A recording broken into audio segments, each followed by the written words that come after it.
Like, comment, share, and subscribe. Pause the video right now to check out my social media, my radio show, and thatdrummerguy.com. And most of all, enjoy the following presentation.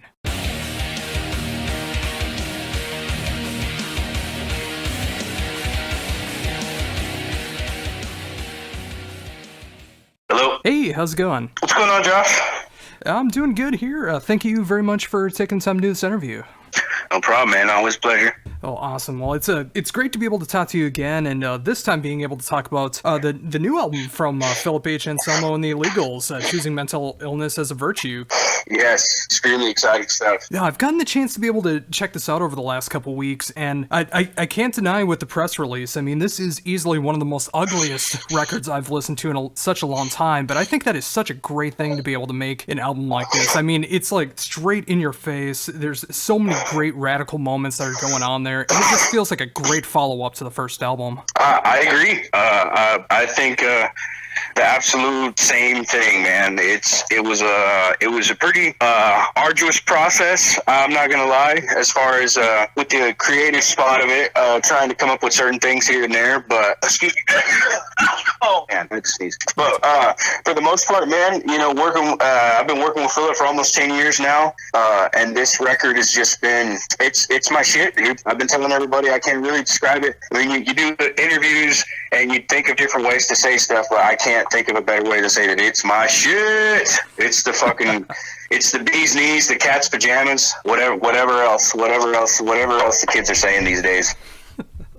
And that's so great to be able to hear you say that too. I mean, like, you're able to play so many different styles and stuff like that, but when it comes to this album, knowing that this comes straight from you with what you wanted to accomplish on the set, I mean, that's just because of all the craziness that's going on in this album and the fact that you were able to pull that off so awesomely. I mean, it's so cool to see that. Well, there was definitely a lot of what is it?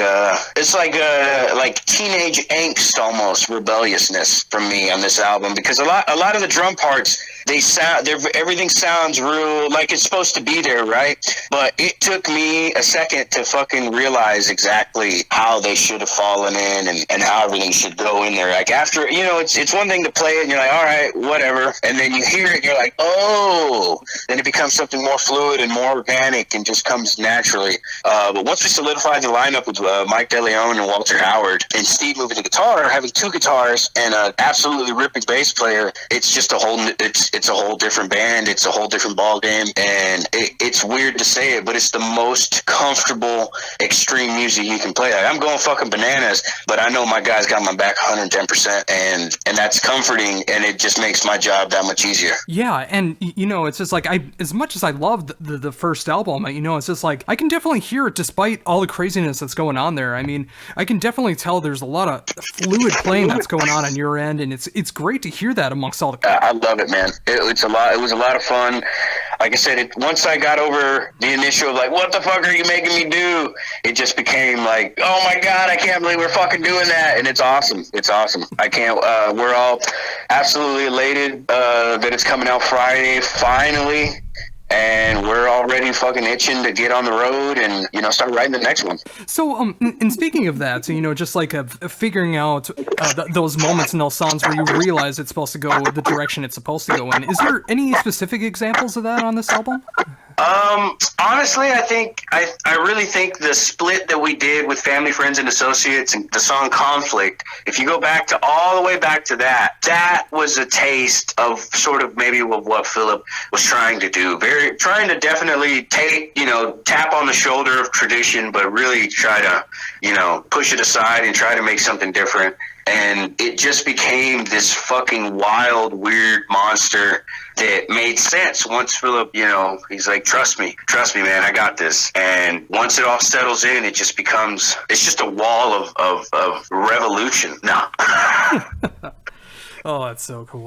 So, with that, I mean, you guys, like you said, you guys are already itching to be able to head out on the road and be able to promote this album properly live. Is there anything planned so far as live shows coming up?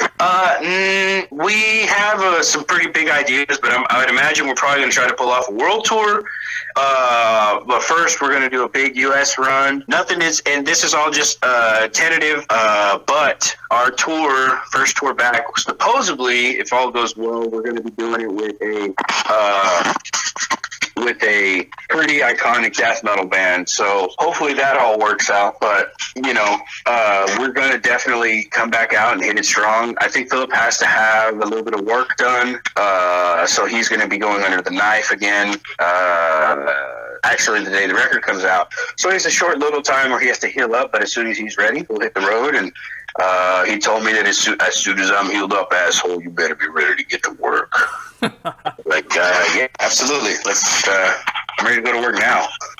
Oh, that's so cool. I mean, the first time I was able to see you guys up here in Minnesota, I mean, it was such a great show being able to see you guys together like that. So knowing that, some full scale touring is going to be tentatively planned coming up for the future. I mean, I'm glad to see it. I mean, now that there's like 2 full albums at your disposal to be able to play off live, I mean, I just imagine it's going to be an amazing show. Oh man, it was great. I think a lot of people on the first album and at the shows, we were touching on Pantera songs and stuff like that, and that made a lot of people happy. So a lot of people are probably going to ask if we're going to do stuff like that. But man, that for me, I'm a huge fan of all of Philip's bands, so that was really exciting for me to touch on some of his other projects, Arson Anthem, Superjoint, which I'm now in and touring heavily with, and we got several albums out, or we have an album out together. It's this new music is just, I don't mind if we don't ever touch that stuff again. That's how important and that's how powerful this new material is to me. If I don't ever play a Pantera cover, not that I don't want to, it's just a matter of we have enough material that's gonna fuck you up that we don't need to. Yeah, and that was definitely what I was thinking too. I mean, especially with this album, I mean, if you guys were ever to do something like play it in its entirety or anything, I mean, that would just be an incredible experience live. And, with all the material that'll be coming up in the future with this band, and, and you are able to cover so much ground when it comes to playing with Phil and other projects and everything, and the fact that you are able to, focus now on just this project when you're going out live, I think that's a really good thing. It would be nice, man. I don't think Philip is ever really the type to really focus on one project for too long. He just has so much music spirit in him that he's constantly has to stay creative and busy. But now that everything is sort of solidified, and unfortunately Warbeast is taking a hiatus due to Bruce Corbett's cancer, that Superjoint is now on lock for me. It's there. All the guys, we're fucking in it. But the Illegals is still something, with this lineup, is still something relatively new, relatively fresh.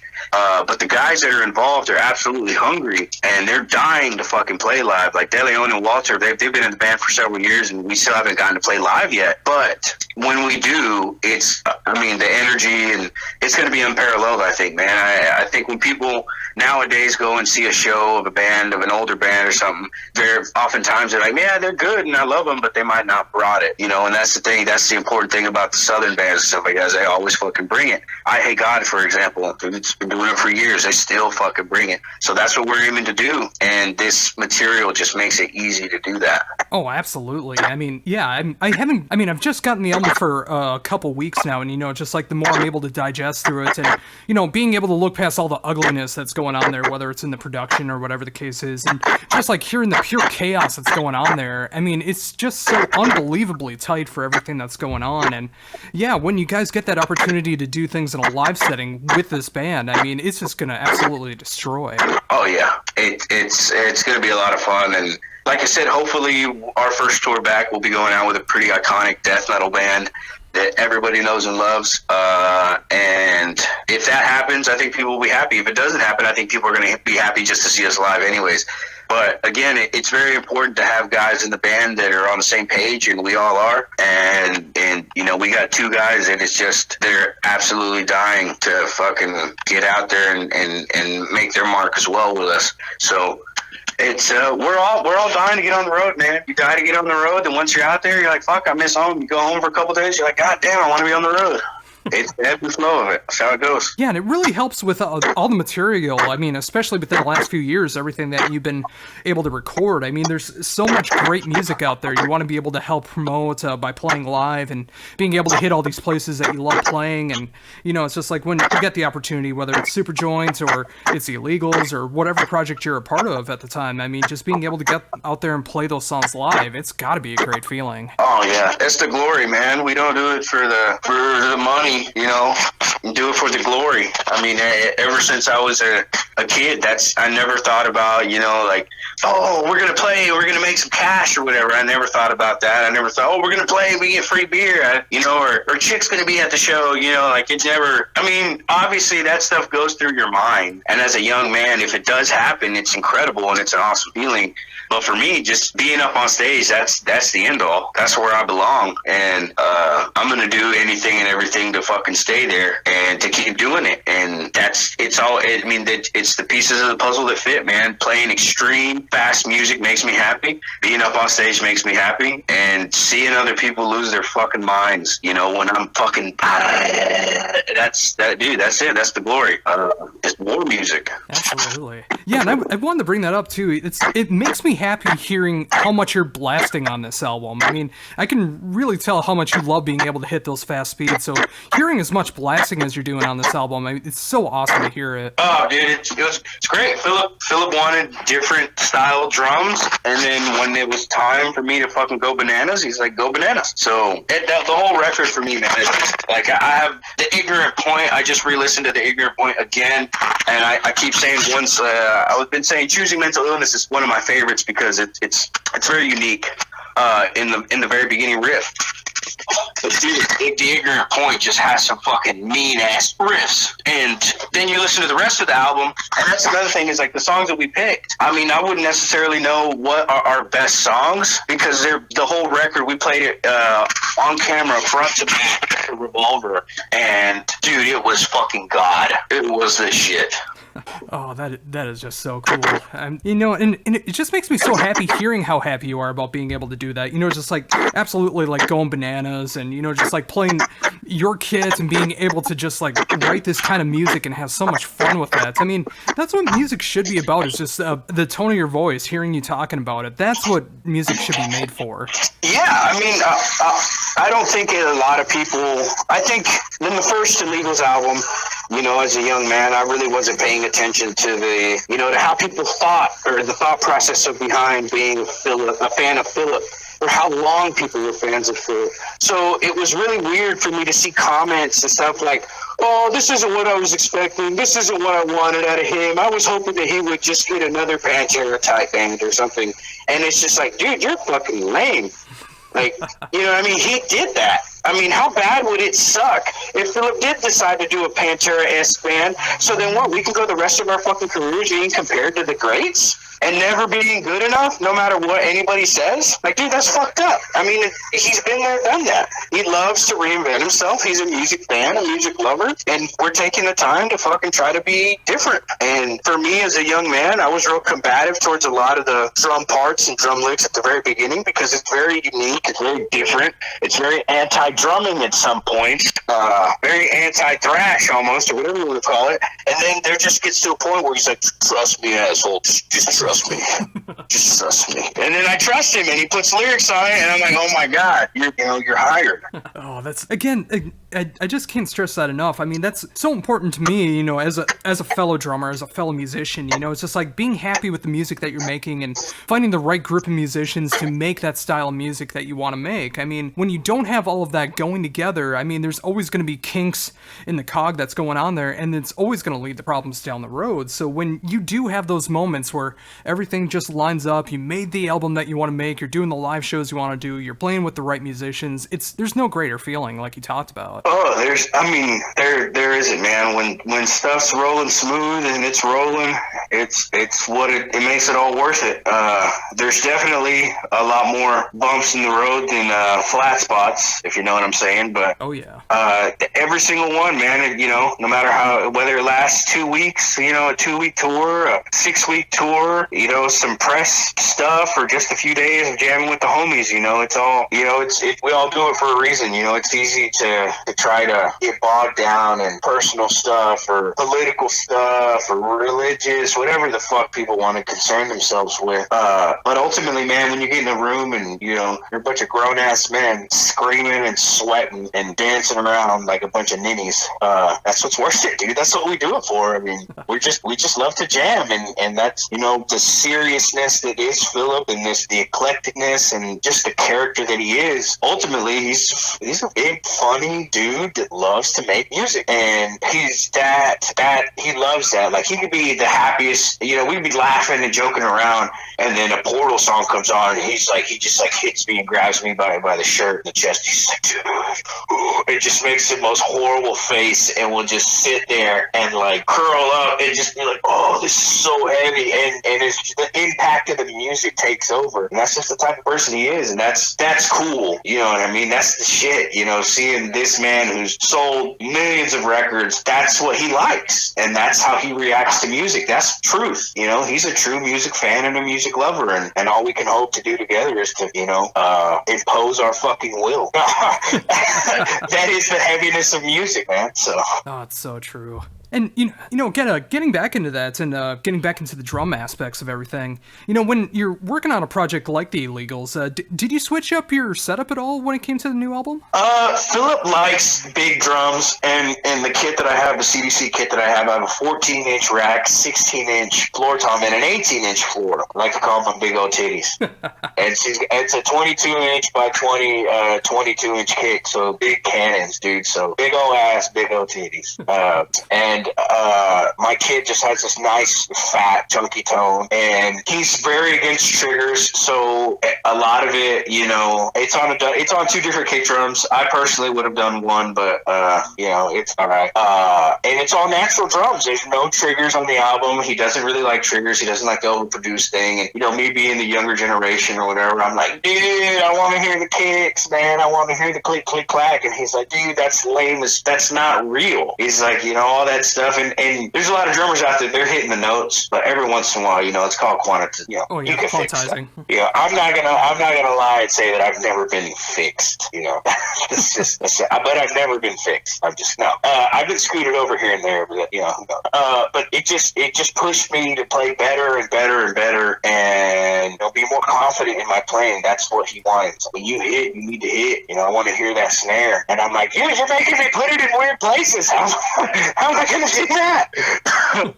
It's like, that's awkward as hell, man. What do you mean? He's like, just make it work. And, you know, we do make it work, and then by the end of it, once it feels right, I understand it. It's like, wow, that's really cool. It's very different. It's beautiful, man. I didn't really even move my setup around too much. It's just what was. For Super Joint, add one floor tom, but now I think live, for my back's sake, because I'm a pretty short guy, for ergonomics sake, I'm going to do probably a 12 and 14-inch rack, and just do maybe just do a 16-inch floor tom. Maybe have the 18 for looks, but really try to stay away from it, because for the speeds that we're hitting, man, it just doesn't make sense. Everything's sort of tight and right in front of my face. You know, I don't like to chicken wing it, as Adam Jarvis likes to say. You know, get a little something's too close. You know, you start looking, you got a little chicken wing going on, and it's like, dude, there's no power in that. Yeah, there's no power, finesse, anything that you want to fucking get out of that, you're not gonna get, you know, out of being uncomfortable. And I see drummers with weird setups, like, you know, not to name names, but I saw this one dude, every cymbal he hit on stage on his kick would hit another cymbal loud, like, and it wasn't on purpose. And I was just like, dude, what is your deal? How old are you? But that's, you know, that's not my place. You know what I mean? Like, what the fuck? You know, his band, whatever. Cool, I guess, if you like that kind of music. But for me, dude,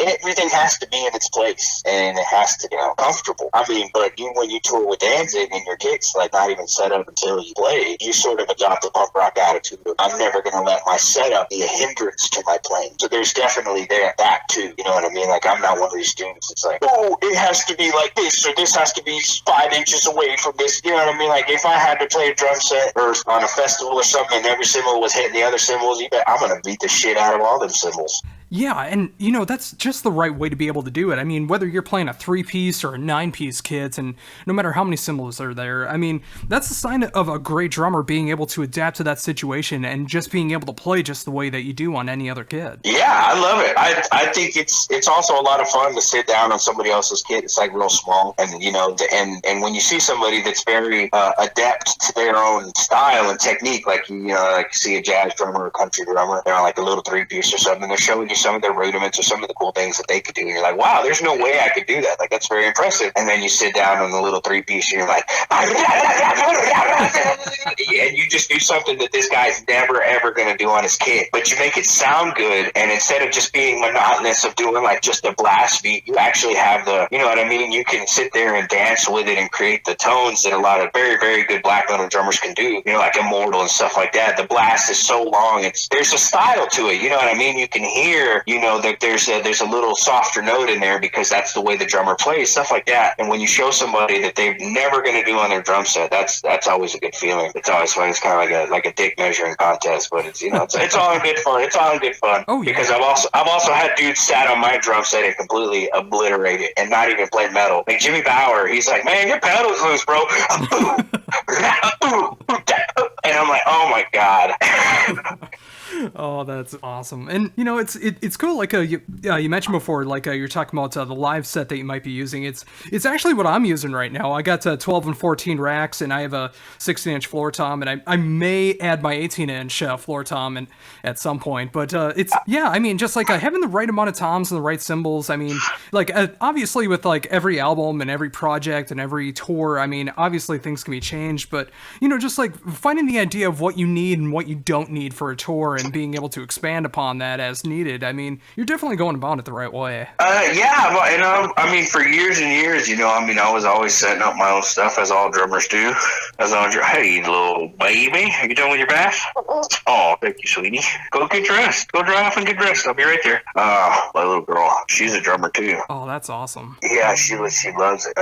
So it just, when I was younger, my very first drum set was a big drum set, and I've always had sort of the Joey Jordison setup, the 3 rack toms and the 2 floor. Dude, my dad scored, I don't know how we did it, but for $400, I got a Pearl Export double bass with Gibraltar's flagship pedals at the time. That was a double pedal that split into 2 singles, which nobody likes to do anymore because they screw themselves out of money, and all Zildjian cymbals and a full drum rack. Dude, my first kit. So my first kit, I took the time to I never just set up my drum set and was like, well, it's set up. You see drummers sometimes and their shit's all wonky and you're like, man, that's very awkward. I always associate not talent, but sort of like maybe where a drummer's head is at by how their kit is set up. If you got your toms sagging and all kinds of weird wonky ankles and stuff like that, I mean, do you see Megadeth doing that? Do you see Slipknot doing that? Do you see Bill Ward doing that? Do you see any of the greatest drummers of all time besides weird eclectic ones that I know people are going to try to pull out on me and be like, well, there's this guy.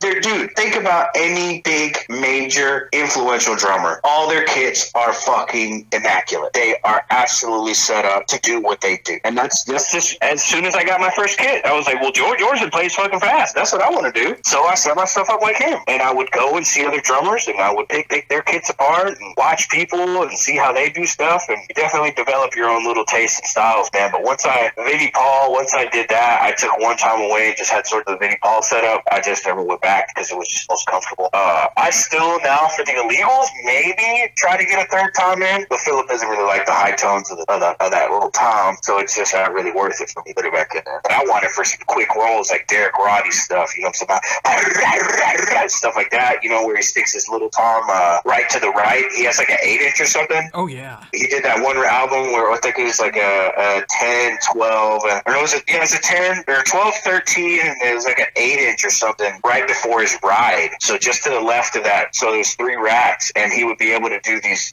snare tom rolls that were they're unreal. But that's because he has the high tom on the right hand, so he's able to. It's the first note played, not the second. So if you go, you know what I mean, you're hitting that second tom first on the roll. He's hitting it first, so it gives it this more natural tone to it, and it's like he's dancing on all the drums, and it's great. But I just don't think I'm gonna be able to well. Yeah, I mean, I do love those setups, and I've messed with them before, and it's always fun to be able to mess with those kind of setups. But listening back, hearing about your first kit, that is my kit. I mean, I bought it about 12, 13 years ago, 8-piece Pearl Export kit. I bought mine for, I think it was like $550, 2 bass drums, 12, 13, 14, 16, 18, snare. I didn't get a rack, but did come with stands with it. But I was pretty much the exact same way when I got that kit, and still using it the same way, just making sure that it looks the best way I possibly can do it, making sure there's no cymbals clashing, making sure that the toms aren't hitting